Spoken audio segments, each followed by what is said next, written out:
বলতেছি না কি সমস্যা কি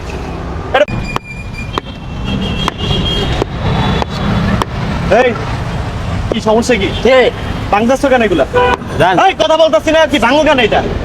আনতে যান কি দেখতেছেন আবার আমি জান ভাঙতেছো কেন কথা বলতেছি না কি সমস্যা কি এটা ভাঙতেছো কিসের জন্য এগুলা ভাঙে ভেঙে কি করছো সেগুলা তোদের জন্য একটা লোক এখান থেকে ঠিক মতো যাতায়াত করতে পারে না দেখ তো ভাঙে ভেঙে কি করছো সেখানে তো পুরো একবারে এই পর্যন্ত থেকে ওই পর্যন্ত পুরো এটা ভরা ছিল এখানে টাইস পুরো ভাঙতে ভাঙতে এগুলো অর্ধেক করে ফেলাইছিস কেন মানুষের হাঁটাচলা কষ্ট হয় না এইগুলো বুঝছ না হাঁটাচলা কষ্ট হয় না মানুষের আবার কাপড়ি যান এই কি করবি ভাইয়া ওদের কোনো কাম নাই কাজ নাই এই সুন্দর রাস্তাগুলো ভাঙ্গে তা কাজটা কি করতে দেখছেন ভাই আরে ভাই এটা তো আসলে আমাদের জন্য তো ফুটপাথটা সরকার করে দিয়েছে সিটি কর্পোরেশন থেকে করে দিয়েছে কেন করছে যেন সাধারণ মানুষ যেন এখান থেকে যাতায়াত করতে পারে ভালোভাবে যেন যাতায়াত করতে পারে এগুলো ভাঙে ভেঙে টাইলস গুলো নিয়ে এগুলো বিক্রি করে এরা ভাই তোমার খুব ভালো কথা কিছু কইছে টাকার জন্য এগুলো বিক্রি করে কি করবি কয় টাকা পাবি তুই তোমার খুব ভালো কথা বলছে তোমার যে না এটা বিক্রি করে তুই 10 টাকা বা 50 টাকায় পাবি